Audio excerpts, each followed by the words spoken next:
Assalamualaikum warahmatullahi wabarakatuh. Selamat pagi dan salam semangat bagi teman-teman dimanapun kalian berada.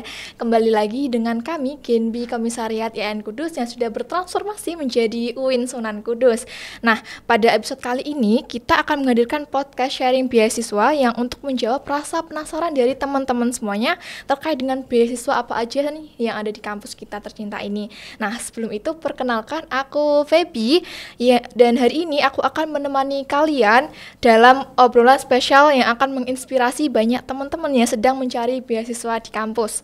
Nah, karena episode kali ini bertajuk podcast sharing beasiswa, jadi pastinya kita bakal ngobrol bareng kepada para awardee dari beasiswa bergengsi yang banyak diminati di kampus tercinta kita ini. Nah, dan pastinya kita akan membahas tema yang sangat menarik, yaitu dari beasiswa untuk bangsa, menenun cerita, merajut cita-cita. Nah, sebelum kita ngobrol lebih dalam, izinkan aku memperkenalkan tamu-tamu spesial kita hari ini. Yang pertama ada Kak Salsa Bella Putri Rizky, yaitu award BSI Scholarship. Setelah itu yang kedua ada Kak Muhammad Mukhlisun, penerima beasiswa KIP Kuliah. Setelah itu yang ketiga ada hadir juga Kak Afrizal Fariz Zainal, perwakilan dari Jarum Beasiswa Plus. Dan yang terakhir ada Kak Vika Arif Budiono, mahasiswa inspiratif penerima beasiswa Bank Indonesia atau yang biasa dikenal dengan Genbi ya Kak ya.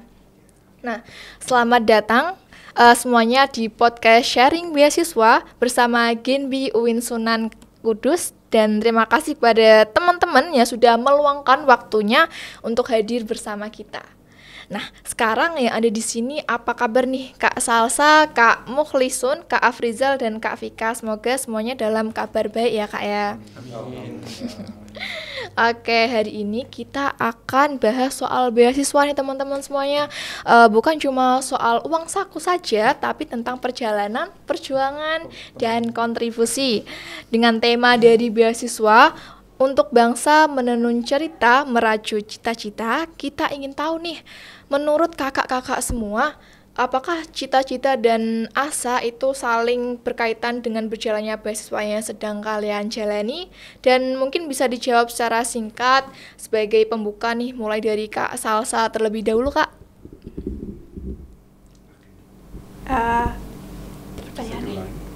Pertanyaannya tadi, apakah cita-cita dan asa itu saling berkaitan dengan berjalannya beasiswa yang sedang kakak jalani saat ini? Iya, sangat berkaitan antara cita-cita dan asa untuk merajut masa depan yang lebih baik melalui juga beasiswa. Sangat keren sekali. Dari Kak Mukhlis? Ya, sangat sepakat dengan bahwa asa dan cita-cita itu harus saling berhubungan, karena cita-cita yang kita inginkan di bangku perkuliahan, ketika kita ingin menjadi apa itu kan harus juga bagaimana usaha kita untuk bisa mencapainya. Nah, salah satu usahanya adalah bagaimana kita tidak harus membebani orang tua dengan biaya kuliah yang tinggi dengan mengikuti beasiswa seperti ini. Ya, sangat keren sekali ya dari jawabannya Kak Mukhlis. Lalu dari Kak Afrizal nih, bagaimana tanggapan kakaknya terkait dengan cita-cita dan asa itu sendiri? Oke, kalau menurut pendapatku ya, kalau cita-cita dan asa itu saling berkaitan, saling erat gitu loh. Karena kalau kita mempunyai cita-cita yang tinggi, kita juga harus mempunyai asa juga yang tinggi dalam menggapai cita-cita tersebut, seperti itu. Oke, sangat-sangat menginspirasi ya. Lalu Kak Vika nih? Oke, mungkin diri aku sama dengan jawaban para teman-teman ya dari BSI, KIP, dan Jarum. Kan ada pepatah mengatakan bermimpilah setinggi langit, maka ketika kamu jatuh kan jatuh di antara bintang-bintang.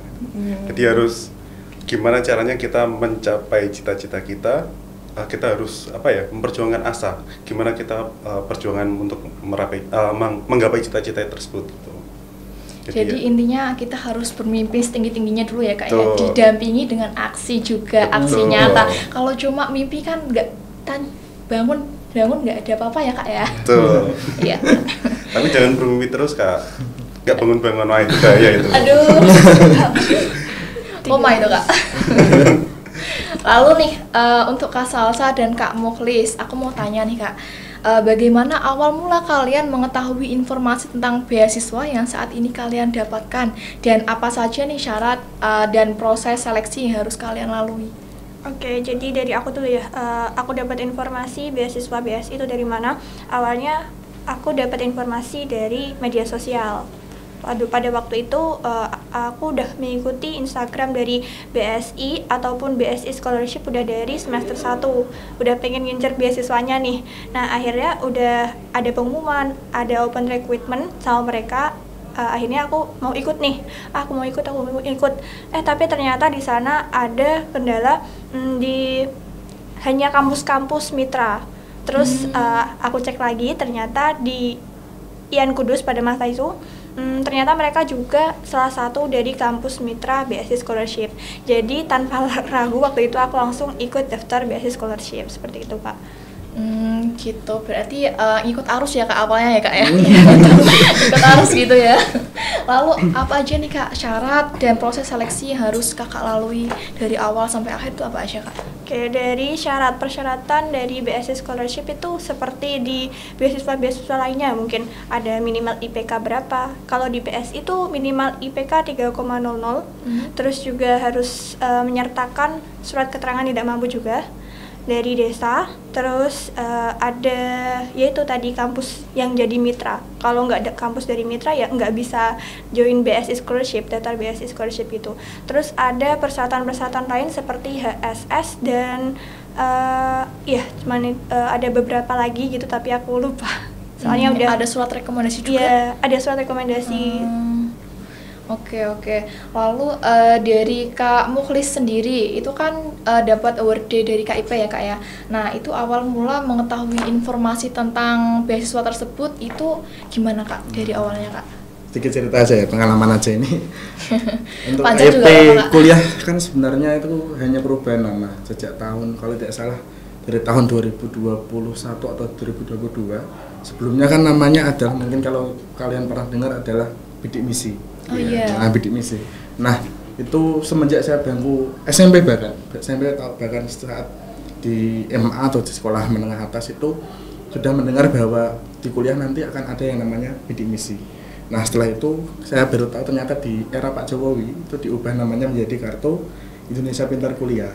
Nah, saya juga mempelajari bagaimana bisa mendapatkan beasiswa tersebut. Ternyata di PTN dan PT KIN itu berbeda mekanismenya. Kalau di PTN itu ketika awal mendaftar sebelum masuk itu sudah bisa mendapatkan KIP kuliah. Tapi kalau di PT KIN seperti UIN Sunan Kudus, Unair Islam dan lain sebagainya itu harus menjadi mahasiswanya dulu. Masuk dulu, lolos seleksi baik di SPAN, UM dan sebagainya baru bisa mendaftar di KIP kuliah. Berarti untuk persyaratan mutlaknya, kalau sebenarnya Kak, kalau syarat dari untuk bisa mendapatkan KIP itu apa? Mutlaknya adalah harus punya kartu KIP-nya, fisiknya itu harus punya. Gitu. Jadi kalau pakai lainnya juga boleh, pakai SKTM itu juga bisa, tapi agak sulit.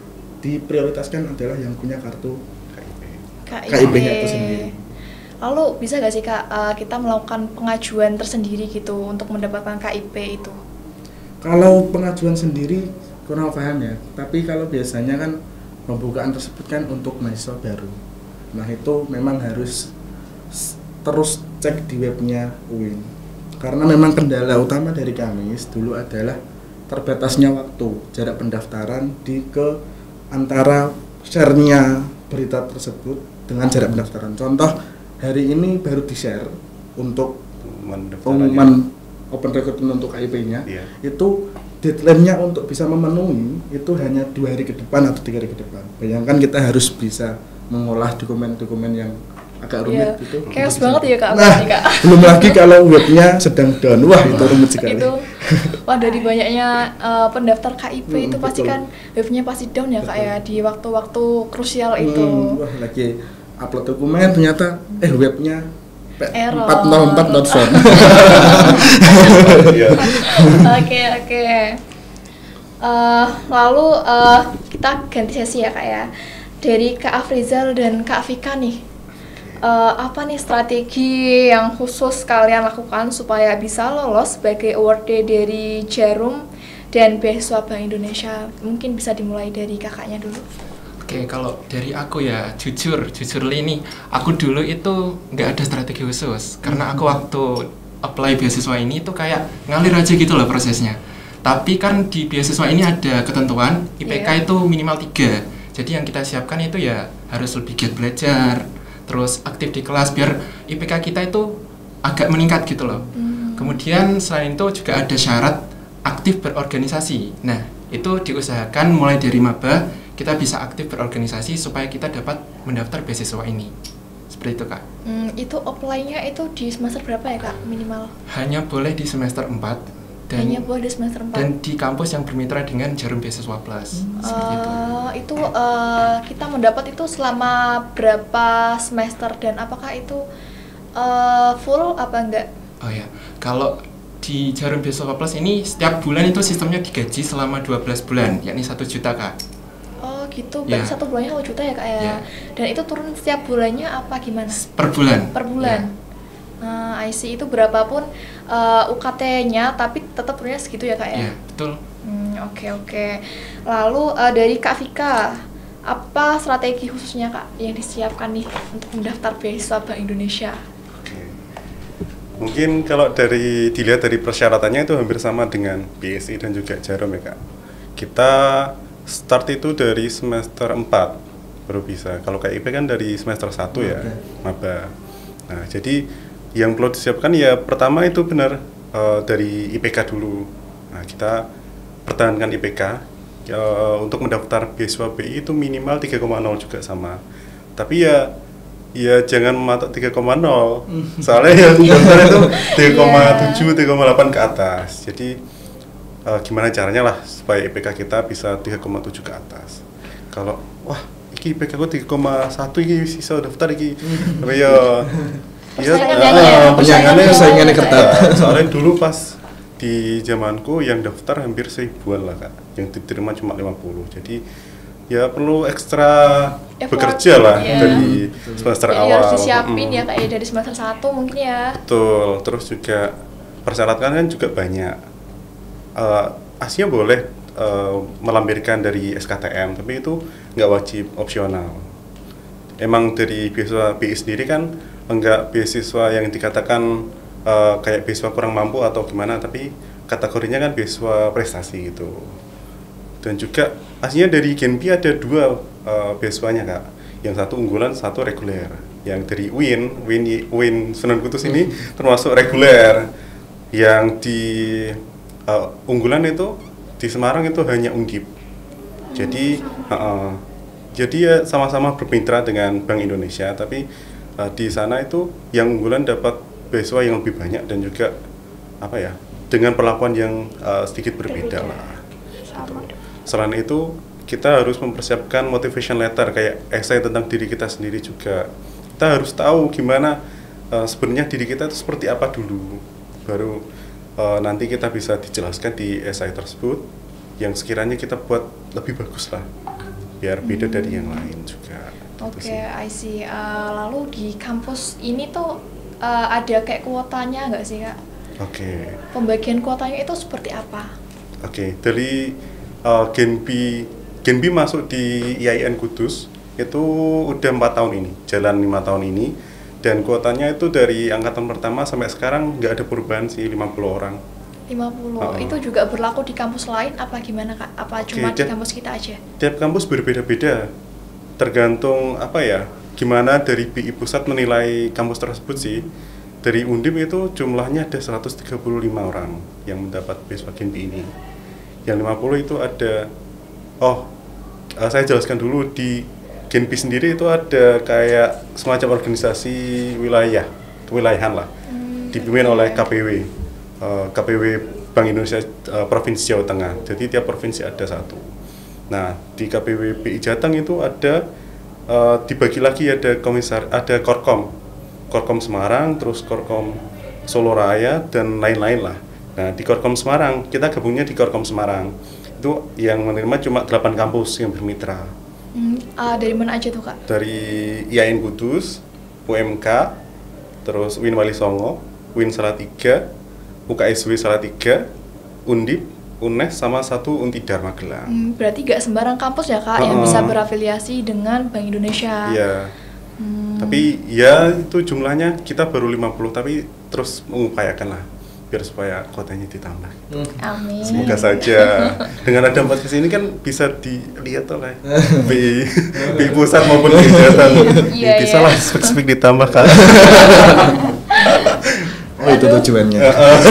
Kalau bisa unggulannya juga ada ya kak ya, gak cuma di Undip aja. Betul sekali. Oke. Karena peminatnya banyak loh dari Genpi ini. Iya, sampai 1000-an ya kak ya. Nah, Tapi yang terima cuma 50 aja karena keterbatasan kuota. betul. Oke. Lalu sorry ya kak ya. Lalu dari Jarum beasiswa nih, itu kalau di Genpi itu kan ada komunitasnya nih kak. Tadi aku lupa nyinggung juga di komunitas di BI itu kan Genpi. Kalau di Jarum itu apa kak? Kalau kita sebagai Beasiswan Jarum aktif ya, itu namanya Beasiswan Jarum. Kebetulan di Kudus ada 10 beasiswan dari 3 kampus, yakni dari UIN Sunan Kudus, UMK, sama UMKO. Nah, kita ini dijadikan satu, menjadi Beasiswan Kudus.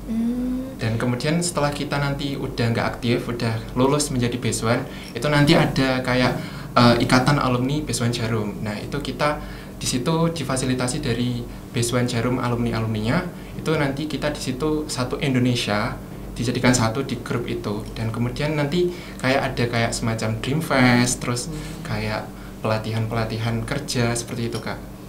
Keren ya kak ya, berarti nggak cuma diberdayakan dari satu dari satu periode aja, tapi juga digabung dengan periode yang lain kayak gitu ya. Betul.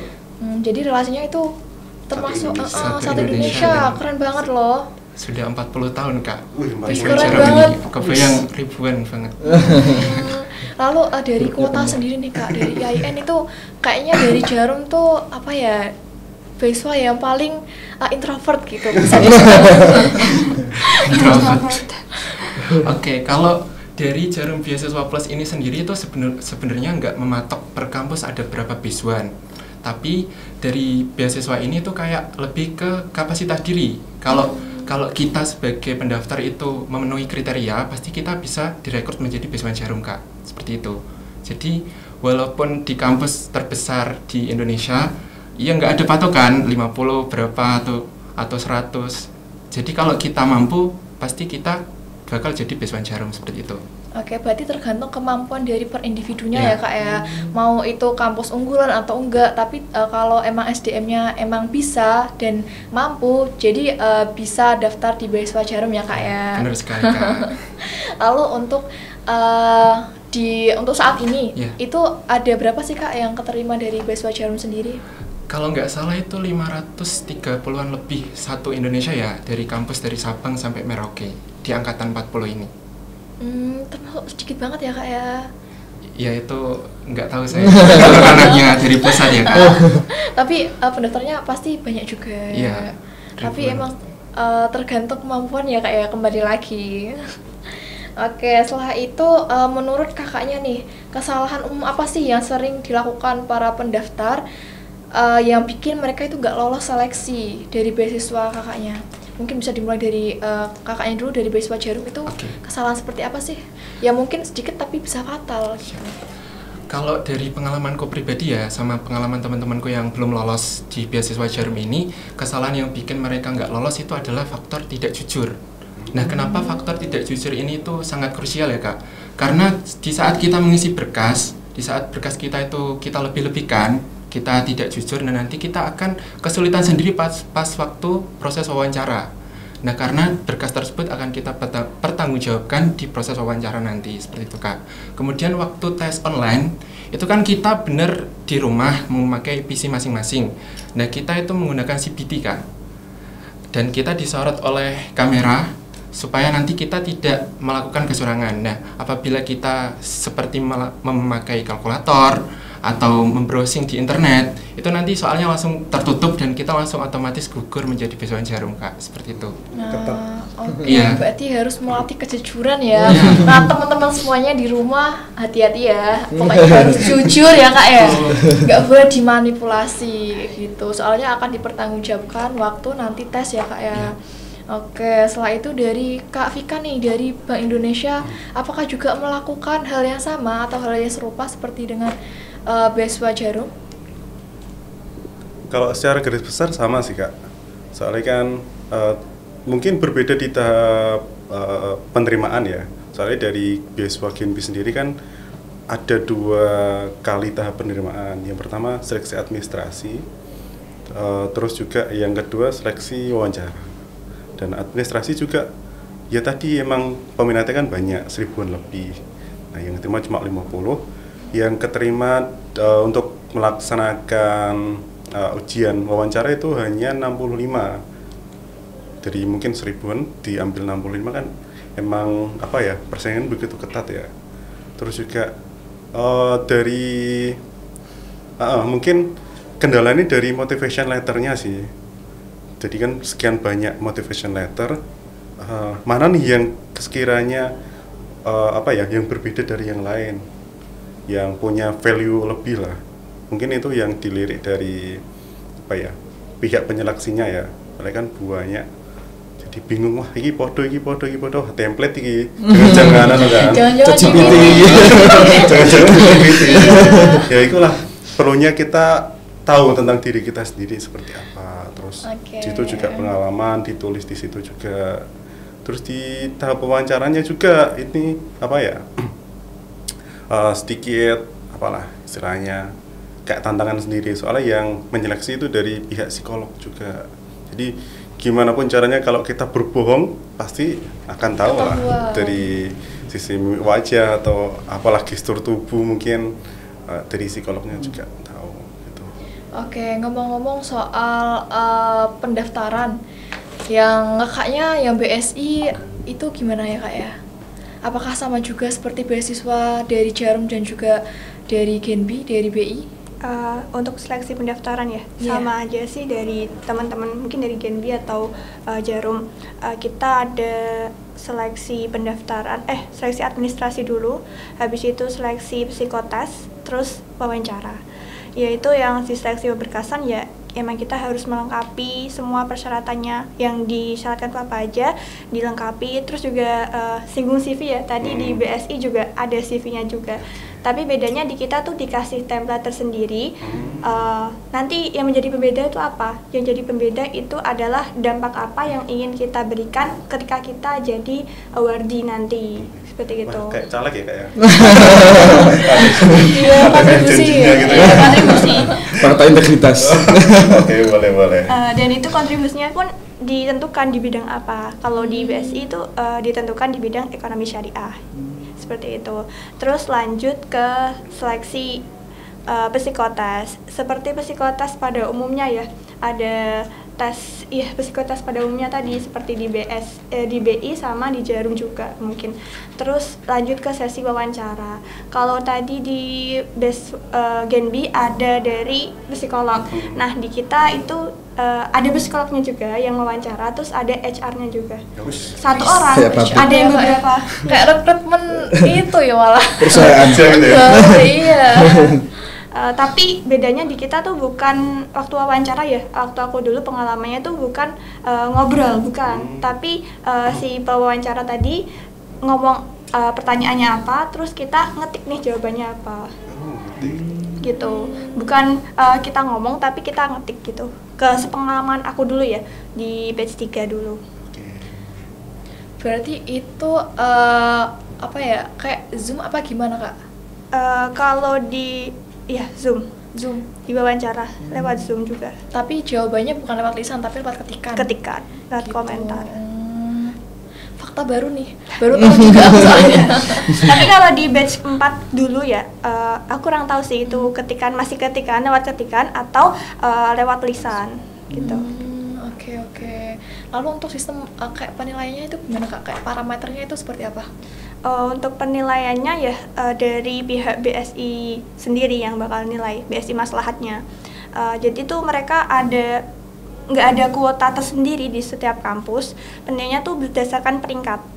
Jadi misal di psikotes kamu dapat skor tinggi dan masuk ke peringkat 300 besar. Nah, berarti kamu yang di atas 300 besar dia yang bakal lolos. Terus yang di bawah 300 besar tadi dia yang akan gugur kayak gitu, Kak. Oh, berarti sistemnya kayak seleksi gitu ya, Kak ya? Iya. Seleksi alam. Sama aja. Oke, dari di kampus ini tuh ada berapa sih, Kak? Dan di kampus lain apakah juga kuotanya sama seperti kampus kita? Kuota per kampus berbeda-beda ya, Kak. Tadi kan aku udah sebut yang 300 seleksinya tuh sistemnya peringkat. Iya. Jadi per kampus beda-beda. Kalau di UIN Sunan Kudus ini ada 3 batch 2, batch 3 sama batch 4. Masing-masing batch itu memiliki jumlah wardi yang berbeda-beda. Dan setiap tahunnya pasti bertambah. Kalau itu ya, kalau kuota dari BSI Maslahatnya nanti bertambah setiap tahunnya ya, berarti nanti wardi yang akan yang keterima di kampus pun akan bertambah gitu. Kalau di batchku, batch 3 itu ada sekitar 20 orang. Dan di batch selanjutnya itu batch 4 itu lebih dari 20 orang. Kayak gitu, Kak. Berarti bisa lebih dan bisa kurang gitu ya, Kak ya? Apa semakin bertambahnya tahun, semakin bertambahnya kuotanya? Iya, kemungkinan semakin bertambah tahun, kuotanya akan bertambah. Oh gitu. Tapi untuk saat ini baru di 20-an, Kak? Iya, betul, baru di bawah. Oke, semoga semakin bertambah ya, Kak ya? Amin. Oke, dari Kak penerima KIP, dari Kak Mukhlis ya, itu gimana, Kak? Sistemnya kayak misal tadi apakah seperti dengan beasiswa Bank Indonesia, beasiswa Jarum, beasiswa BSI itu apa sih kesalahan yang mungkin dilakukan oleh para para pendaftar? Ya, betul sekali. Pelamar. Iya, tadi soalnya ada yang bawah. Ada HR di sana. Ya, seperti yang saya sampaikan di awal tadi ketika saya menyenggol terkait dengan web ya, Mas. Kan kita modelnya ada informasi terkait pendaftaran KIP kan modelnya lewat web di UIN Sunan Kudus, dulu IN ya. Yeah. Nah itu memang harus senantiasa cek update terkait berita tersebut karena memang keterbatasan waktu. Jadi kesalahan utamanya adalah sering terlewat jadwal. Karena memang saya sampaikan, misal hari ini di-share terkait dengan pengumuman, itu deadline-nya bisa saja besok bahkan 2 hari ke depan aja. Jadi kita harus menyiapkan dokumen apa saja itu termasuk mendadak. Dan terus kesalahan biasanya adalah tidak jujur seperti tadi yang Biswan. Karena tadi di KIP juga harus ada upload seperti rumah tampak depan, rumah tampak belakang, tampak samping kanan kiri, dapur, ruang tamu itu harus difoto jujur. Karena di KIP itu selain dengan dokumen juga nanti ada survei lokasi. Oh, survei juga. Tapi surveinya tidak langsung ke rumahnya, biasanya adalah apa ya Mas kayak biasanya Intel gitu ya sih. Oh, gitu. ada orang yang ada yang tiba-tiba datang tapi nggak tahu ya kenal, tiba-tiba tanya apakah itu benar ya sih rumahnya Mas Mukhlisun. Siapa tahu dia pas ngupload pas pendaftaran rumahnya siapa ya, rumahnya sebelahnya itu difoto, kandang ayam difoto. Nah itu yang menjadi faktor kegagalan di sana. Nah memang harus ulet, harus satset untuk mengurus dokumen-dokumen terkait dengan KIP. Ketika telat sedikit maka ya udah tidak dapat seperti itu. Kayak gitu ya. Berarti emang pertama emang dari keempat beasiswa ini memang harus diutamakan kejujuran dan keuletan kayak gitu. Lalu ada gak sih kayak ini kan udah keterima nih dari masing-masing beasiswa. Itu pernah gak sih dari kakak-kakak semuanya pernah gagal daftar beasiswa, dan kira-kira itu kenapa dan beasiswa apa aja? Dimulai dari kakaknya. Boleh. Jadi ini bukan beasiswa pertama yang saya ikuti ya. Sebelumnya aku juga pernah mengikuti beasiswa lain. Baik waktu itu aku udah jadi mahasiswa atau belum. Dulu aku sebelum jadi mahasiswa pun juga sama, juga pemburu beasiswa waktu itu sebelum beasiswa. Ya. Oke. Waktu itu beasiswa yang aku ikuti pertama kali itu PBSB dari Kemenak, program santri berprestasi. Nah, waktu itu aku gagalnya di bagian wawancara. Wah, sakit banget sih waktu itu. Udah apa ya? Udah bener-bener ngincer di Unair waktu itu ya. Oh iya. Tapi akhirnya gagal gara-gara waktu itu faktor cuaca ya. Kan waktu itu online. Iya, online. Terus jaringannya tuh nggak mendukung. Didukung oleh alam. Jadinya ya. Seleksi alam lagi. jadinya ya udah gitu nggak keterima gara-gara jaringannya tuh Trouble. trouble banget sampai keluar masuk Zoom gitu. Akhirnya aku gagal. Ya udah daftarlah di UIN Sunan Kudus waktu itu. Di UIN Sunan Kudus pun ikut coba beasiswa lagi dari semester awal gitu. Coba dari beasiswa yang di share di sosmed juga. Iya. Tapi ya sama aja gitu, nggak sampai ke tahap psikotes waktu itu. Terus ikut juga beasiswa Basnas, nggak lolos juga. Terus akhirnya ikutlah beasiswa BSI. Nah di sana di BSI lah di gongnya itu. Akhirnya rezekinya di Alhamdulillah. BSI. Alhamdulillah. keren. Lalu dari kakaknya nih, sebelum KIP kan pasti kan ada kayak misal keinginan untuk mendaftar beasiswa lain nih. Betul. Nah itu kira-kira apa aja kak? Tapi memang dari gaganya awal apa, sih apa? ngincernya memang KIP ya, karena memang dari SD malah itu sudah megang kartu KIP. Jadi SD, SMP, SMA itu udah full beban negara. Aduh bisa aja. Nah itu langsung Apa ya, Kak? langsung itu memang kuliah memang targetnya memang harus bisa dapat KIP ini. Tapi memang kalau misal nggak dapat, mungkin saya ingin coba daftar dari teman-teman dari Genpi, dari PS1 atau dari Wardi. Tapi tadi denger kok kayak sulit-sulit tapi nggak yakin ya kalau enggak. Berarti minder kak. Minder dikit. Tapi kan alhamdulillah bisa lolos KIP ya. Alhamdulillah. Tapi kan apakah itu KIP? Ya BTW itu apakah KIP si penerima KIP ku apakah selalu bisa lolos untuk bisa menjadi awardee dari KIP kuliah? Belum tentu. Belum tentu juga Tapi ya. ada kemungkinan besar yang tadi disampaikan di awal bahwa syarat mutlak adalah punya kartu KIP itu KIP tadi. dulu. Dan memang kuota di UIN Kudus ini alhamdulillah lumayan banyak, sekitar 500 lebih. 500 ya kak ya? Harus. Seperempatnya sendiri dong nggak? Dalam Seperempatnya sendiri. Nah, dari Marto sendiri itu harusnya Seperempat. kalau dia ulet, dia jujur, harusnya untuk mendapatkan itu harusnya mulus ya. Oke, keren banget ya, 500 lebih ya kak ya. Tapi karena tahun ini ada efisiensi, belum tahu untuk tahun ini di open berapa. Semoga sih 1000 ya. Ini untuk adik-adik yang mau di KIP. Silakan ya, Kak. Silakan ya. Iya. Seenggaknya kan udah mencoba ya. Iya, betul. Toh juga nggak KIP doang, ada beasiswa yang lain. Banyak. Di Banyak UIN Kudus kok. banyak sekali. Jadi nggak perlu khawatir ya kak ya. Betul. Lalu dari kakaknya Kak Afrizal. Oke. Kalau aku boleh cerita ya, for your information. FYI. Iya. Oke. Aku dulu juga waktu awal mabes juga menjadi pejuang beasiswa nih kak. Iya. Beasiswa. Seluruh beasiswa yang ada di UIN udah pernah aku daftarin, termasuk beasiswa kalian yang ada di sini. KIP pernah? Belum. Oh, Karena aku udah punya kartu KIP. Oh gitu.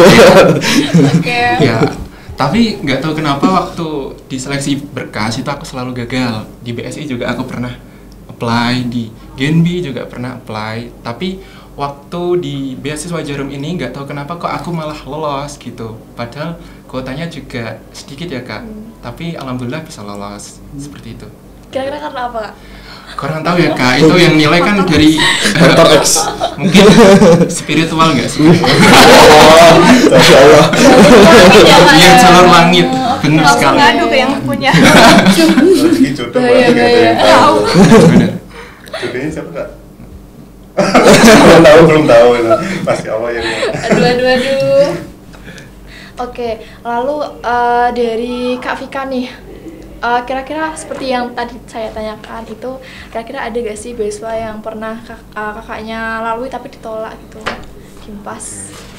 Kayak kemungkinan di sini sama semua deh. Sama Udah semua pernah ya, ngerasain beasiswa semua deh. Ya, pejuang pencari beasiswa ya kak Iya, ya. udah membidik dari SMA mungkin ya.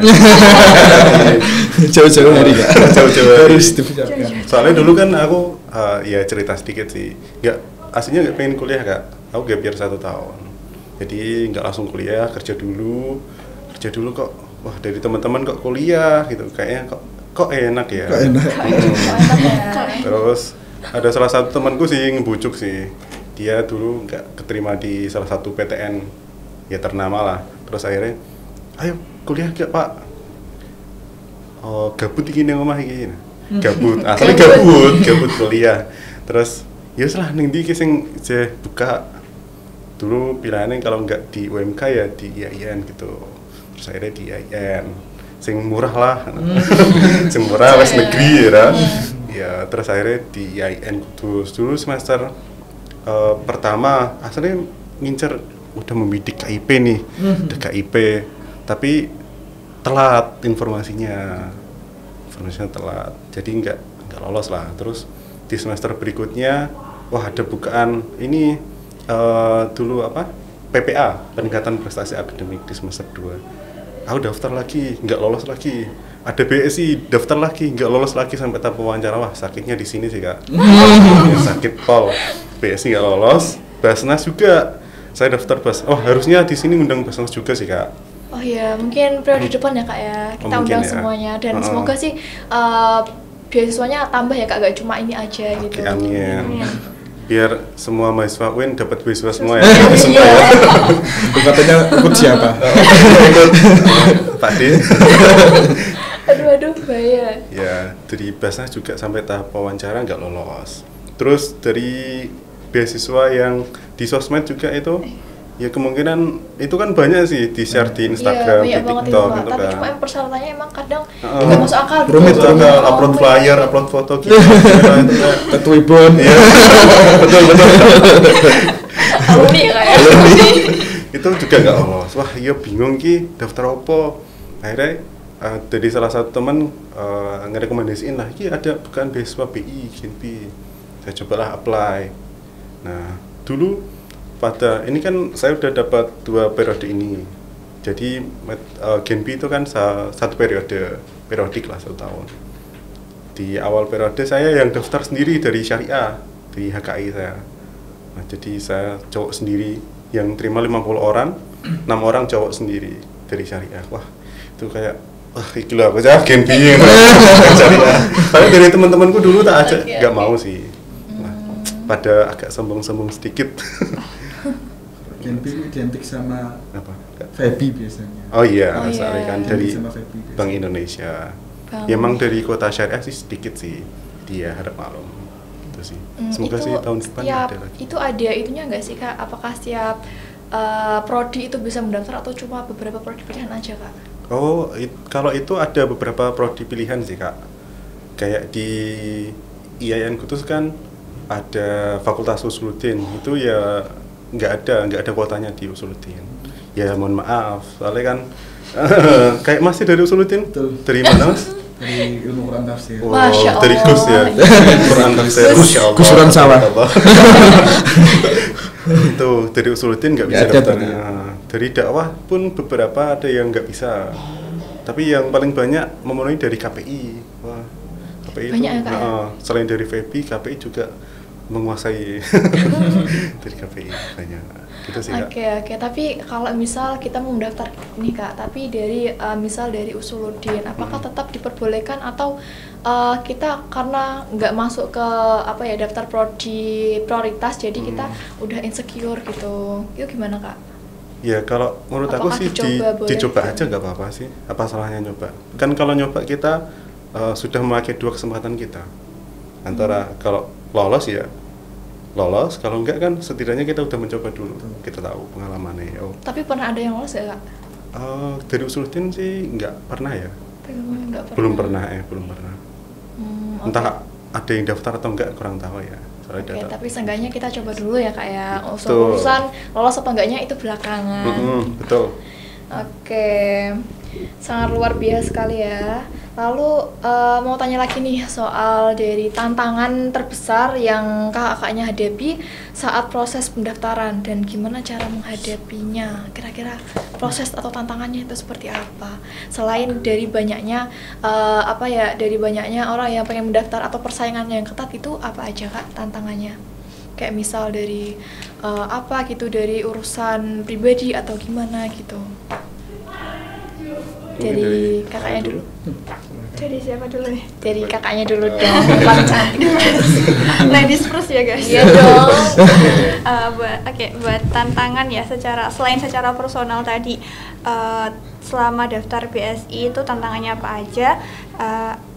Ya yang dari tahap pertama mungkin ya dari seleksi administrasi tadi kok nggak ada kejujuran, itu menjadi tantangan.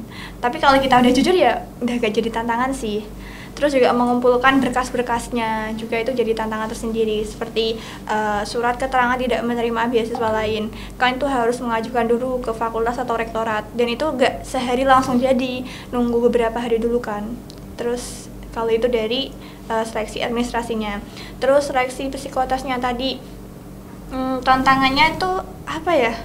Ya seperti tes psikotes pada umumnya, kita harus belajar terlebih dahulu. Prepare-nya itu apa aja sih Kak kalau tes itu? Oh iya, kalau tes psikotes waktu aku dulu tuh cuman belajar dari internet, dari Google sama dari YouTube toh. Nggak ada apa ya, tahap khusus lah buat lolos di psikotes gitu. Terus kayak ada soal-soal, mungkin soal-soal apa gitu, bocoran soal apa gimana? kalau untuk bocoran soal nggak ada ya Kak, semuanya itu soalnya itu baru di-share waktu kita tes itu, ya udah waktu tes tuh langsung di-share, sebelumnya nggak ada bocoran atau apa nggak ada gitu. Ya cuma dibocorin nanti ada psikotes gitu aja. Berarti pure literally dari itu ya Kak ya, dari nanti akan ada psikotes tapi soalnya itu nggak tahu ya. Nggak Bahkan tahu. di- Kisi-kisi. Nggak ada. Nggak ada kisi-kisinya guys. Gak ada kisi-kisinya. Jawaban enak sekali. Oke. Dari KIP apakah ada Kak? Tentunya ada. Memang harus ulet sama jujur sih. Intinya sama hal seperti itu. Ada kasus nih Kak di KIP. Ada kasusnya adalah karena kita berbasis web untuk dokumennya. Itu ketika ada pengumuman keterima atau tidaknya KIP itu kan tergantung nanti ada pengumuman UKT Kak kalau mau. Iya. Kalau kita diterima KIP itu harusnya di UKT-nya adalah UKT 1 400.000. Tapi seringnya adalah sudah mengupload kartu KIP, mengupload semuanya, itu dapatnya bahkan ada yang UKT 4. Saya sendiri pun juga sama, itu sudah upload semuanya. Dulu UKT-nya adalah UKT berapa ya? 3.300.000 atau berapa? 3.300.000 tidak dapat KIP. Nah, maka dari itu harus ngurusi lagi ke Dari kampus, awal gitu ya, Kak, ya? ke kampus lagi untuk verifikasi. Intinya adalah menanyakan kita sudah sudah ngupload semuanya, tapi kenapa kok tidak lolos di KIP? Ternyata ada kesalahan di web seperti ini. Nah, kalau orangnya pasrah, wah aku udah dapat UKT 3 ya udah, berarti aku gak lolos KIP. Padahal secara teknis harusnya dia dapat karena memang sudah memenuhi persyaratan. Gitu itu. Lalu untuk kayak mengajukan, ada gak sih Kak, kayak misal kesalahan tersebut itu kita mengajukan banding gitu? Selama kuotanya masih dan selama waktunya masih ada itu boleh. Oke. Lalu Karena dari kampus biasanya ketika contoh kuotanya ada 500, kemudian yang mendaftar KIP hanya sekitar 350, maka 150 tadi akan dicarikan dari non KIP. Artinya dia entah itu surat kematian orang tua, surat keterangan tidak mampu dan sebagainya. itu bisa jadi penerima KIP Bisa. walaupun dia nggak punya kartu KIP. Betul. Gitu ya. Oke, lalu menanggapi ini Kak, ini kan ada isu populer. Oke, tenang dulu ya. Isu Ini kan Batwood. ada isu di mana ada orang yang menyalahgunakan uang Betul. KIP. Itu gimana Kak dari respon Kakaknya? Ya, ini dari sudut pandang saya ya, sudut pandang saya. Kalau kita semuanya guys keterima beasiswa, apakah kita hanya mengandalkan uang beasiswa? Kan enggak tuh Mas. Iya. Kan kita juga pastinya disambi ku bahasa Indonesia apa? Disambi lah pokoknya, disambi kerja entah itu Diselingi. part time, ada yang ngelesi, ada yang mungkin malamnya ada jaga kafe, ada mungkin jaga angkringan. Nah, mungkin kalau kita melihatnya secara normatif, nah itu orang itu kalau orang KIP kok tapi dia sering nongkrong di kafe, intinya hedon lah. Iya. Nah, dia pasti memanfaatkan orang KIP. Tapi kalau dari saya perspektifnya adalah kita cari tahu dulu, mungkin dia ada sampingan kerja, ada dia mungkin ngeles lah dan sebagainya, mungkin uangnya dari situ. Nah dari sudut pandang saya sebagai wakil ketua umum Formadikip Farmasi Epidemisi itu, kita intinya adalah harus mewanti-wanti teman-teman dari award di KIP yang berjumlah 500 lebih. Kalau dari sekarang mungkin totalnya ada 1000 lebih Kak, dari semua angkatan ya. Itu pokoknya gimana caranya, bolehlah hidup hedon, bolehlah hidup yang foya-foya, tapi tolong tetap dijaga etikanya, karena kita adalah sebagai penerima beasiswa, nak punya HP iPhone ya ditahan dulu, jangan dilihatkan dulu. Kalau mau ke kafe ya silakan, mau ke kafe, mau ke pantai silakan. Nah betul, mau ke pantai, mau ke Jogja, mau ke Bali silakan, tapi tolong kalau jangan dipost di Instagram dulu, jangan post di WA dulu, ditahan dulu lah. Kita ingin menjaga image bahwa anak KIP ini benar-benar bisa memanfaatkan uang yang diberikan oleh negara, karena kan itu kan pakai uang APBN. harus kita uang pajak dari rakyat, dari bapak-bapak sampean itu yang kita yang memakai gitu loh. Harusnya kita bisa menjaga etikanya di mana Kak, seperti itu. Ya, seperti itu sih. Oke. Berarti itu tergantung pada individunya masing-masing kayak bagaimana cara memanfaatkan uang tersebut dengan sebaik mungkin. Karena pada faktanya itu kan uang bantuan pendidikan ya Kak ya. Jadi kita agak juga kurang etis gitu kalau dipakai ke hal yang seperti di itu. Di kampus di kemahasiswaan itu kalau di KIP per bulan ada namanya laporan pertanggungjawaban. Jadi kita per bulan menerima uang 1.100.000 itu kita harus jelas uang itu larinya kemana. Contoh untuk menabung UKT, untuk beli buku, untuk cetak print dan lain-lain, itu harus jelas, nggak boleh untuk asal-asalan. Walaupun ya katakanlah mungkin ada manipulasi, tapi sedikit-sedikit itu hal yang wajar menurut saya.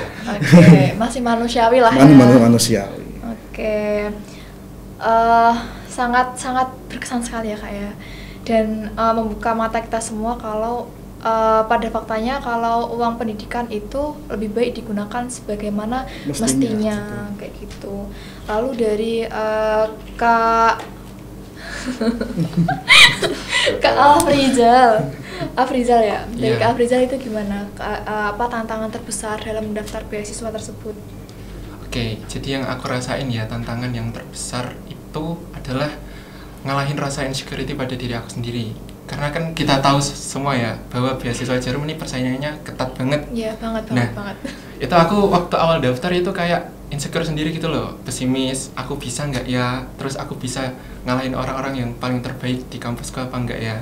Tapi hal yang membuat aku bisa ngalahin rasa itu adalah aku self affirmation pada diriku sendiri gitu loh. Aku yakinin diriku kalau aku bisa, aku nggak kalah sama orang-orang yang hebat yang ada di kampusku. Kemudian juga dapat support system dari orang tua.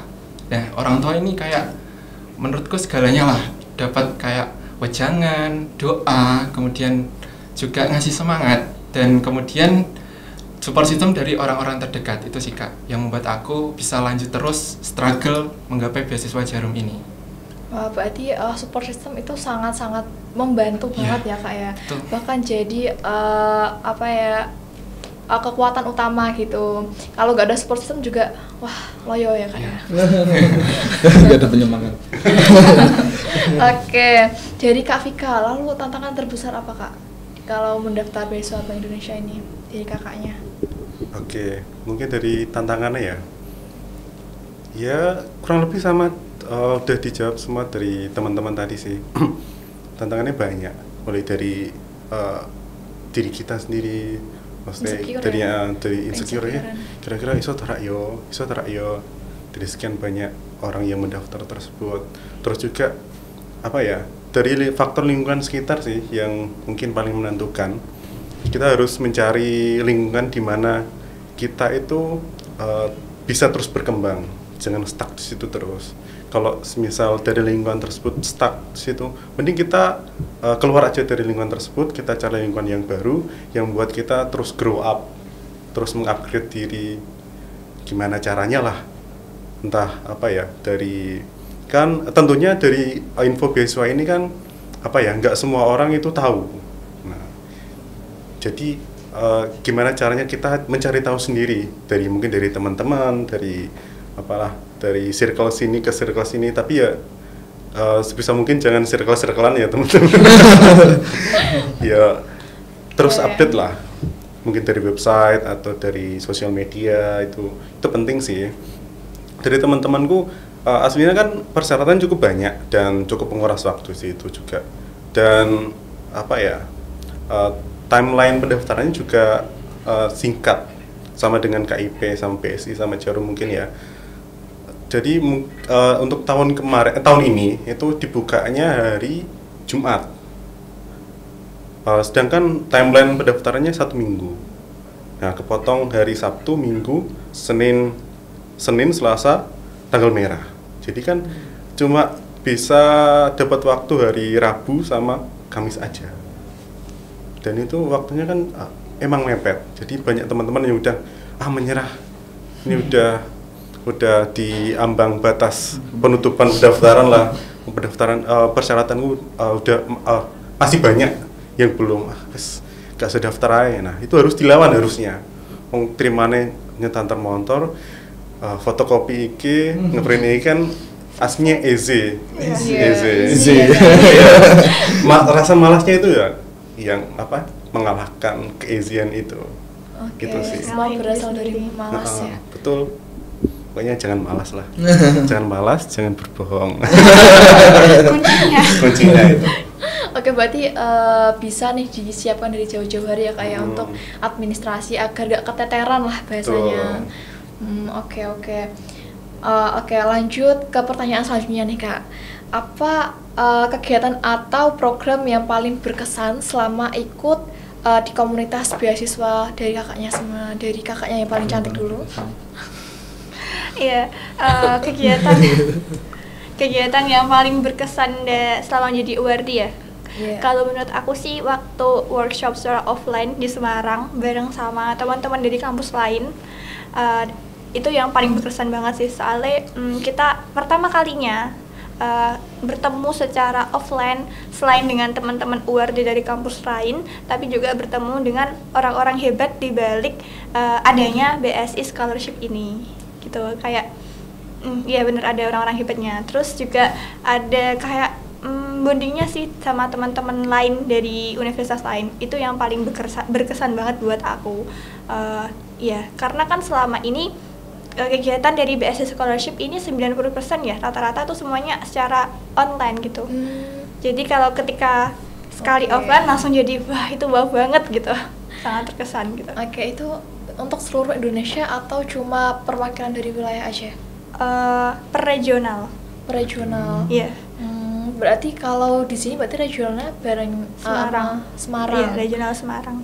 Ada pusat, berarti pusatnya di Semarang ya Kak ya? Iya, betul. Oke, itu apakah semua di Univ Semarang atau sini itu berafiliasi dengan BSI atau cuma beberapa kampus aja? Kayak misal di UMK barangkali? Enggak semuanya, enggak semua kampus yang ada di regional Semarang berafiliasi dengan BSI Scholarship ya. Kalau di Semarang ya setauku tuh cuman UIN Sunan Kudus, UIN Wali Songo, terus Undip, terus juga ada Unimus, terus yang lain juga masih banyak lagi, ada UIN Pekalongan juga, ada Surakarta juga gitu Kak.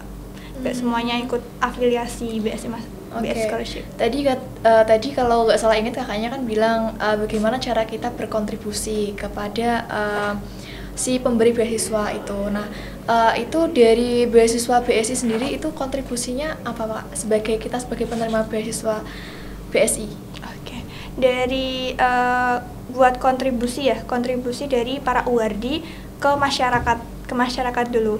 Jadi setiap batch dari BSI, setiap angkatan lah dari BSI itu ada kayak tugas wajib yang berimpact kepada masyarakat sekitar. Di batch misalnya nih Ramadan Project kita diharuskan untuk mendatangi nih lembaga-lembaga seperti panti asuhan, lembaga duafa atau lembaga lainnya. Di sana kita bakal bikin acara seperti berbagi kepada mereka, dan juga tujuannya itu buat sama-sama menyenangkan hatinya mereka gitu. Oh gitu, berarti kayak kita terjun langsung ke masyarakat dengan membantu mereka kayak gitu. Membantu mereka. Oke. Itu berlangsung selama berapa hari Kak? 1 hari. 1 hari. Iya. Dalam 1 hari itu dan dengan banyak orang gitu ya Kak ya? Iya. Acaranya berlangsung sama 1 hari, tapi persiapannya itu udah jauh-jauh hari, 1 bulan sebelum hari H tadi. Oke. Lalu untuk tadi kan kita berbagi itu di Semarang aja atau disebar gitu? Enggak, per kampus punya tugas masing-masing. Oh, per kampus ya? Tugasnya itu per kampus bukan per regional gitu Kak. Kalau di batchku kemarin itu kita ada di Rusunawa yang ada di Kudus. Gitu. Waktu itu berbagi sama-sama teman-teman dari TPQ, anak-anak kecil gitu dari TPQ. Kita di sana buka bersama, terus juga kita main game show, itu juga seru sih Kak. Oke, sangat seru sekali ya Kak ya. Iya. Jadi pengen ikut Kak. Jangan Kak. Ini juga. Gak boleh nyabang Kak. Lalu dari Kak Mukhlisin sendiri Mukhlisin. itu Mukhlisin. oh iya tadi Kak Mukhlisin ya Kak ya. Ada gak sih program yang paling berkesan selama menjadi awardee beasiswa KP? Paling berkesan adalah Ma'had. Wih, maaf ya. Masya Mungkin perlu diketahui ya teman-teman yang mau daftar KIP, mungkin adik-adik maba-maba ciwi-ciwi cowok-cowok ya. Bahwa KIP itu ada wajib ma'had, wajib mondok selama 2 semester Mas. Bukan 1 tahun ya, tapi 2 semester. Karena kalau liburan ya libur gitu. Oh, gitu. 2 semester. Oke. Nah, saya juga delalah saya ini pengurus yang pondok yang putra. Jadi kalau Masya mau Allah. tanya-tanya pondok bisa sama saya. Tapi lampirkan nomor bawah ini ya Kak. Nah, ya? boleh di sini. Ada bayarnya gak Kak?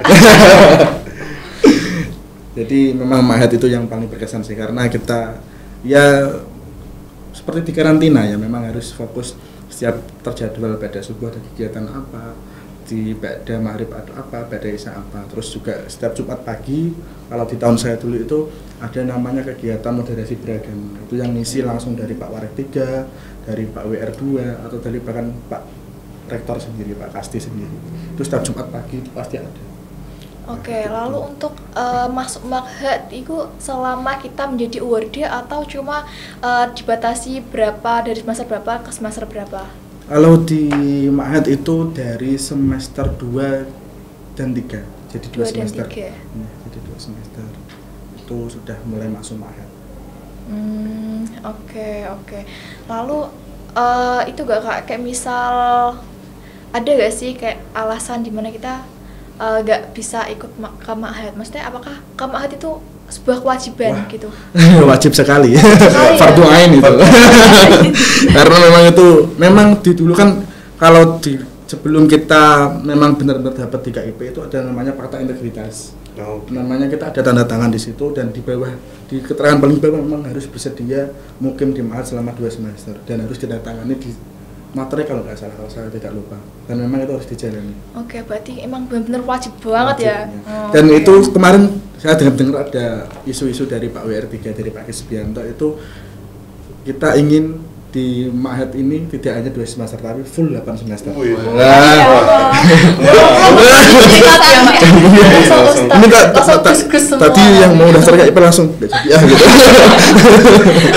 Itu masih ya. Tapi masih hanya planning saja, tapi kayaknya Kak, karena kapasitas ya mungkin masih beberapa Ya, tahun. banyak kan ada 500 orang masuk materi semua Betul. kan agak selang gitu ya. Lalu di KIP sendiri nih Kak, ada gak sih kayak kegiatan kayak outbound seperti itu, kayak pasti ada. kegiatan di masyarakat, itu apa aja Kak? Nah, di KIP kan ada komunitas yang namanya Formadikip.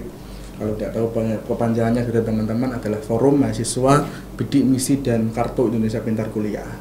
Nah, itu di sana memang dari pembina kami dari bidang kemahasiswaan itu kan mewajibkan kami gimana caranya anak KIP itu punya kontribusi kepada kampus dalam bentuk prestasi.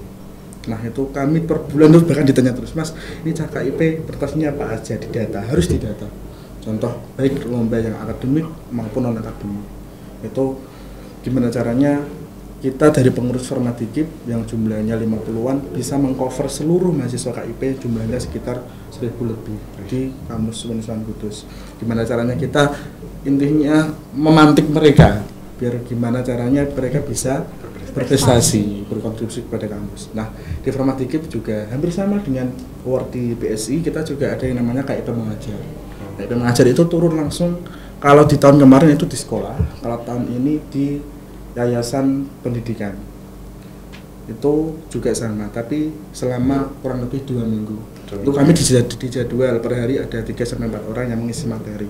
Entah itu materi yang bersifat akademik seperti matematika, bahasa Arab, bahasa Inggris, dan juga materi yang bersifat mungkin ada psikologi, ada yang bersifat outbound seperti itu. Itu terjun langsung ke masyarakat seperti itu. Ke masyarakat. Lalu mengingat dari KIP kuliah itu kan pesertanya kan ada banyak ya Kak ya. Nah, itu gimana cara mengkoordinir semuanya agar bisa job desk-nya itu terbagi secara rata? Nah, betul. Memang kendala bagi kami adalah begitu banyaknya jumlah penerima award 3IP. Nah, makanya dari kami sering mengadakan pelatihan-pelatihan, seminar, workshop Nah itu kami tidak langsung semuanya di satu award di KIP, tapi per angkatan. Kita sesuaikan dengan kebutuhan masing-masing angkatan. Contoh di angkatan 23 kan berarti ini semester 4 itu kan biasanya sudah mulai mengenal yang namanya subjek artikel, sudah mulai mereka biar nanti kita kan di Uniskan khusus kan tidak hanya skripsi aja toh tulisannya, bisa saja di artikel. Nah maka nanti itu di arti seminarnya adalah pembahasannya tentang bagaimana subjek artikel, penulisan karya ilmiah yang baik. Nah untuk angkatan yang 22 yang sudah mulai PPLKKN ini sebenarnya adalah seminar bagaimana menyiapkan karir ke depan. Nah, untuk nanti yang semester 8 yang mungkin sudah mau selesai KIP-nya adalah mungkin kita ada workshop pelatihan, job fair dan lain-lain. Jadi kita menyesuaikan kebutuhan masing-masing angkatan. Gitu. Oke, dan itu semua di cover oleh kampus. Ya, yang ngurus kami dari pengurus Formadikip itu. Oh, termasuk banyak ya kak ya. Banyak. Dan emang apa ya, mengurus banyak orang itu emang betul. Nggak mudah. Nggak mudah. Contoh kita mengadakan acara itu kita sudah menyiapkan kuota 150, yang datang mungkin hanya 70, hanya 80. Itu pun sudah banyak sekali kalau sekarang. Iya, tapi kalau misal ada yang aktif dan ada yang enggak itu kan memancing kecemburuan sosial ya kak Betul. ya. Nah itu gimana sih? Kayak apakah ada kayak penalti atau gimana? Tidak ada sih kak, cuman gimana ya, itu tergantung mereka masing-masing. Karena begini kak, kalau di KIP itu kita ada namanya sistem uang kas, jadi per angkatan itu ada kasnya. Karena kita forum komunitas itu tidak didanai oleh kampus, jadi kita harus ada uang yang masuk dari masa KIP. Itu per KIP per anak itu kalau nggak salah per bulan ada sekitar Rp5.000 atau Rp4.000 saya lupa. Jadi uang pemasukannya dari sana. Nah uang itu yang masuk kepada kami outputkan lagi, kita keluarkan lagi dalam bentuk acara. Oke. Nah kalau memberdayakan anggota seperti itu. Kalau mereka ingin menikmati uang yang mereka kumpulkan, maka juga seharusnya ikut acara tersebut. Nah itu kan sebagai uang dari mereka kembali kepada mereka, namun dalam bentuk yang berbeda. Oke. Bagus loh tadi. Oke. Kayak berarti kan tergantung dari orangnya ya kak ya, mau ikut nggak ikut tetap bayar ya kak ya. Tapi harusnya kalau ya ikut wajib ikut. Oke, berarti gak ada kayak semacam penalti kayak misal kita gak ikut dalam suatu acara tersebut, maka kita kayak bakal dikasih surat peringatan kayak gitu. Tidak ada. Kalau surat peringatan itu lebih ke ranah kampusnya. Ranah kampus kan yang penting ada LPJ itu tadi. Nah itu untuk terkait pemberdayaan anggota, prestasi itu diserahkan penuh kepada kami di komunitasnya. Oke, berarti kayak independen gitu ya kak, berjalan sendiri. Oke, sekarang lanjut ke Kak Afrizal nih. Tadi kayaknya nunggu banget ditanya. Gak sabar ini. Gantian dari dia dulu. Oke, boleh. Dari kakaknya nih, dari beasiswa Jarum ya kak ya, apa aja nih program yang paling berkesan selama kakak menjabat atau sebagai awardee dari beasiswa Jarum? Oke, kalau ditanya program yang paling berkesan, kalau aku boleh jawab itu semuanya berkesan kak. Nah, kalau kami sebagai beasiswa Jarum itu diwajibkan untuk mengikuti 3 kegiatan yang wajib. Yang pertama ada karakter building. Nah, karakter building ini itu pelatihan pembentukan karakter. Dan kemarin itu aku berkontribusi di sana di bulan Januari itu di Purwakarta, Jawa Barat, di Waduk Jatiluhur, waduk terbesar di Indonesia kak. Keren. Dan di situ kita kayak alam gitu loh kak. Ada berkano, kemudian ada wall climbing, pokoknya aktivitas alam untuk membentuk karakter kita. Dan kemudian yang kedua program wajibnya adalah leadership development. Nah di leadership development ini adalah kita disiapkan sebagai pemimpin yang menginspirasi. Ada pelatihan kepemimpinan juga. Dan kemarin aku mengikuti program ini di Surakarta selama 4 hari. Terus program yang ketiga itu ada nation building kak. Nah nation building ini adalah program bagaimana kita menjadi pribadi yang berwawasan kebangsaan yang luas kak. Nah kebetulan untuk angkatan 40 ini belum melaksanakan program ini karena program ini tuh program puncak kita sebagai beasiswa Jarum nanti di bulan Oktober seperti itu kak. Selain program wajib itu juga ada program yang nggak wajib tapi kayak sayang banget gitu loh kak nggak kita ikuti. Yang pertama itu ada esai kontes. Nah kemarin aku juga udah berpartisipasi mengirimkan esaiku tapi belum lolos. Oke. Kemudian yang Next time kedua, ya, Kak, lolos, Kak. iya, Amin. amin, amin. Terus yang kedua ada community empowerment. Nah, di community empowerment ini adalah program pemberdayaan masyarakat, Kak. Dan kebetulan di Kudus itu kan ada 10 beasiswan, dan kami itu memberi nama tim kami itu adalah Sawiji Rahayu. Apa tuh kepanjangannya? Kepanjangan. Apa artinya? Sorry, apa tuh Tim yang artinya? bermanfaat untuk lingkungan gitulah, Kak. Masya Keren Allah. banget. Dan kami di situ mengirimkan proposal ke pusat itu untuk pemberdayaan kelompok tani yang ada di Desa Menawan. Dan yang kita berdayakan adalah pemanfaatan limbah tembakau menjadi pestisida nabati. Dan alhamdulillah kemarin itu lolos seleksi tahap 1, Kak, dan baru-baru ini kita juga habis wawancara tahap 2 dan mohon doanya juga supaya bisa lolos. Amin, amin, amin. Dan Amin. program kami bisa terrealisasi secepatnya, Amin. Kak. Amin. Kemudian yang ketiga ada international exposure. Nah, di international exposure ini adalah melalui seleksi lagi karena syarat utamanya adalah lancar berbahasa Inggris, Kak. Karena nanti di program ini itu akan diberangkatkan ke luar negeri. Kalau nggak salah tahun-tahun kemarin itu ada di Australia, ada di Prancis, terus ada di London, dan di sana mereka itu akan melaksanakan seperti MUN, sidang PBB gitu loh, Kak. Oh, keren ya, ranah Iya. internasional loh. Seperti itu, Oh, Kak. keren-keren. Lalu kalau itu kan seluruh Indonesia ya, Kak ya? Iya, dijadikan satu di satu tempat. Kemarin tadi kan katanya kakaknya di Surakarta ya. Itu apakah semua para penerima beasiswa Jarum dalam waktu itu ditempatkan di situ atau dipencar satu Indonesia? Jadi sistemnya dibagi beberapa batch. Waktu karakter building juga dibagi menjadi beberapa batch. Dan kebetulan aku di batch akhir-akhir, Kak, itu di Surakarta. Tapi batch yang awal-awal itu di Surabaya tempatnya. Dan nanti waktu nation building itu serentak seluruh beasiswa Jarum yang ada di Indonesia itu jadikan satu. Itu ada di Semarang dan di Kudus nanti kegiatannya. Seperti itu. Keren ya, keren-keren. Tapi ya itu Sorry, kuotanya wilayah. sedikit ya, Kak ya. Iya. Pasti Iya. ditambah sih. Amin, amin, amin. Iya, Amin, amin. udah mau dong.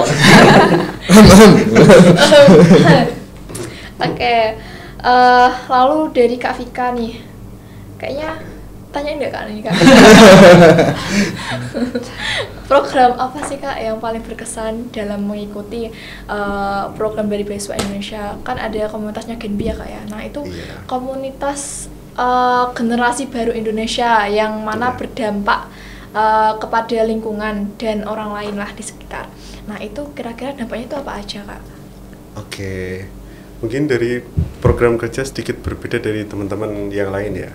Kita selain dapat istilahnya uang pembinaan buat kuliah, kita juga diwajibkan dalam ini pengabdian kepada masyarakat.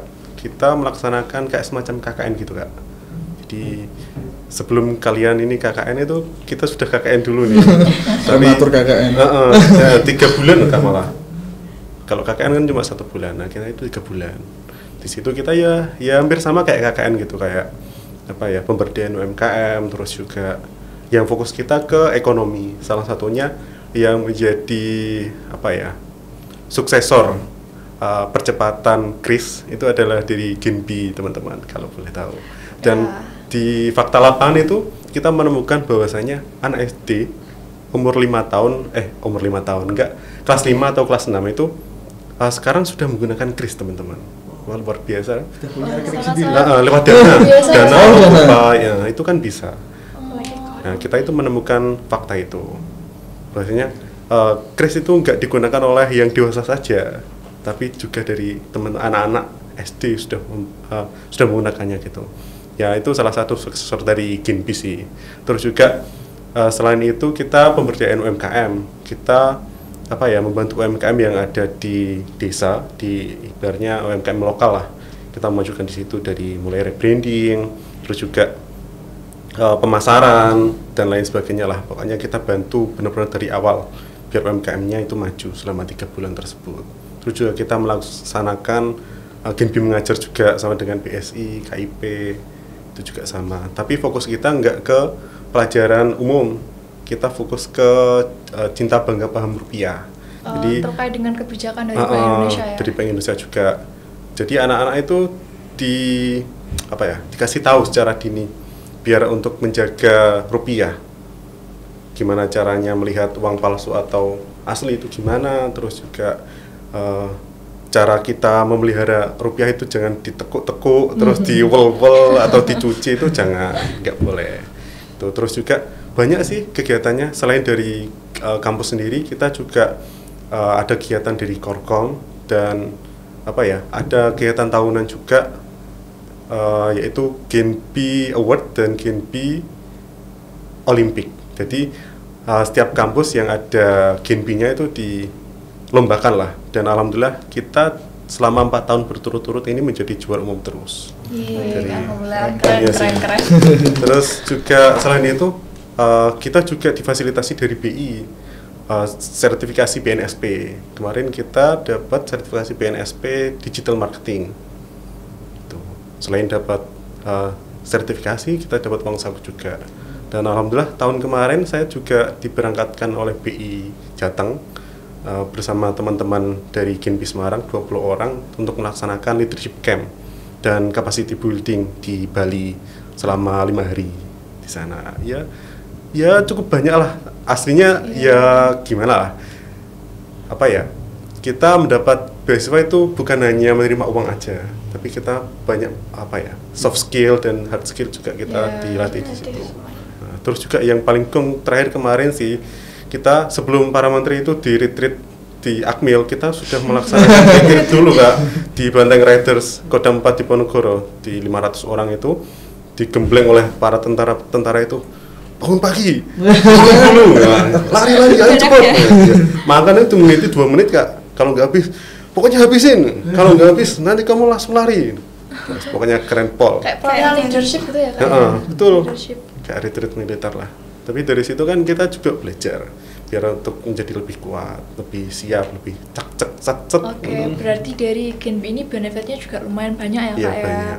Selain kita berkontribusi kepada banyak orang dan masyarakat sekitar, kita juga mendapat benefit nih dari Bank Indonesianya. Betul. Gitu. Ya. Lalu tadi terkait dengan desa binaan ya Kak tadi Kak, ada gak sih kayak misal dari masyarakat itu melakukan penolakan gitu terkait dengan apa yang kita lakukan di desa tersebut gitu? Oke. Sejauh ini. Alhamdulillahnya sih dari tahun ke tahun untuk desa binaan aman-aman aja ya. Jadi desa yang kita bina kan sebelumnya kita sudah istilahnya kayak ngeploting gitu. Kira-kira yang desa yang perlu dibina itu desa mana yang sekiranya UMKM-nya ada tapi kayak kurang menonjol. Nah, itu kita juga survei di situ. Jadi istilahnya kita ketika izin buat melaksanakan desa binaan di situ tentunya pasti diterima. Soalnya kan kita membuat dampak positif di situ untuk kemajuan desa gitu. Oke, berarti tapi pernah ditolak? Enggak. Kembali sejauh ini dari masyarakat desa juga welcome ya Kak ya ke kita. Betul. Oke, dari semuanya kayaknya ini udah 1 jam lebih ya Kak ya kita ngobrol sharing beasiswa ini, sangat-sangat membantu sekali kepada teman-teman yang masih penasaran dengan beasiswa-beasiswa yang ada di kampus itu seperti apa. Sebenarnya tuh ada banyak teman-teman semuanya, cuma emang dari kita menghadirkan 4 dari award beasiswa ini. Mungkin bisa dicek lebih lanjut di website EIN Kudus ya teman-teman semuanya. Nah, sekarang aku mau minta nih untuk closing statement ya Kak ya. Dari kakak-kakak memberikan pesan singkat atau motivasi kepada teman-teman yang menonton yang lagi berjuang untuk daftar beasiswa. Dimulai dari Kak Vika dulu. Balik. Oke. Mungkin closing statement dari aku gini ya. Kita harus melawan rasa malas dari diri kita sendiri untuk kita terus melangkah dan berjalan jauh. Pokoknya kita cari lingkungan yang membuat vibes positif bagi diri kita. Ketika lingkungan kita sudah dianggap kayak toksik, segeralah keluar. Karena itu yang akan menentukan masa depan kita nanti seperti apa. Gitu. Oke, berarti dari lingkungan sangat berpengaruh ya Kak. Betul. Kepada diri kita yang sekarang ini. Betul sekali. Oke, lalu dari Kak Siapa Kak Afrizal. Oke, mungkin aku mau berpesan kepada teman-teman pejuang beasiswa ya yang ada di luar sana. Kalau di depan kalian masih ada kesempatan, cobalah kesempatan itu, jangan disia-siakan. Walaupun kalian masih gagal, jadikanlah kegagalan itu adalah pembelajaran. Karena kegagalan adalah awal dari sebuah kesuksesan. Itu sih Kak. Keren. Keren. Udah kayaknya udah prepare ya kan? Iya kayaknya udah terstruktur banget ya. Aduh. Lalu dari Kak Mukhlisun ya Kak ya. Apa ya? Setiap orang punya tujuan yang sama, tapi setiap orang punya jalan yang berbeda-beda.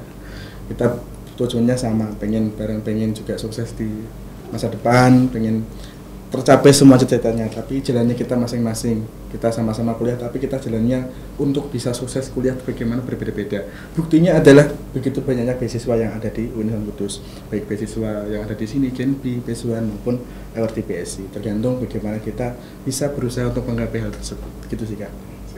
Oke, mantap. Oke, lalu dari Kak Salsa.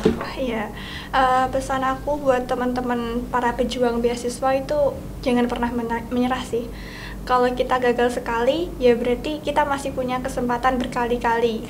Kalau kita gagal sekali, jangan terus menyerah, tapi coba lagi, dan coba lagi. Seperti itu, Kak. Terus juga setiap manusia kan punya rezeki yang udah diatur sama Tuhan. Jadi jangan takut rizkimu akan tertukar dengan orang lain, seperti itu Kak. Oke, berarti lebih baik gagal setelah mencoba daripada gagal tanpa mencoba. Iya betul. Oke, keren. Oke, alhamdulillah ya teman-teman atau kakak semuanya, gak kerasa kita udah ngobrol hampir 1 jam lebih ya Kak ya. Kok gak kerasa ya? Oke, terima kasih juga sebesar-besarnya aku ucapkan kepada Kak Salsa, Kak Mukhlisun, Kak Afrizal, dan Kak Vika atas ilmu dan inspirasinya. Sangat-sangat membantu kita semua yang masih bingung untuk mencari beasiswa mana sih yang bagus atau yang baik. Sebenarnya baik semua ya, cuma kan kita relevansi masing-masing gitu. Lalu terima kasih juga untuk semua tim podcast sharing beasiswa dan tentunya teman-teman pendengar yang ada di rumah. Semoga obrolan ini jadi bahan bakar semangat nih untuk terus berjuang, belajar dan memberi makna bagi orang-orang di sekitar kita. Dan jangan lupa buat kalian yang pengen ikut beasiswa, mulailah dari sekarang, riset, persiapan, dan jangan takut untuk gagal. Karena apa? Lebih baik mencoba daripada tidak sama sekali. Gitu, saya Feby pamit undur diri. Sampai jumpa di episode selanjutnya. Wassalamualaikum warahmatullahi wabarakatuh. Waalaikumsalam warahmatullahi wabarakatuh.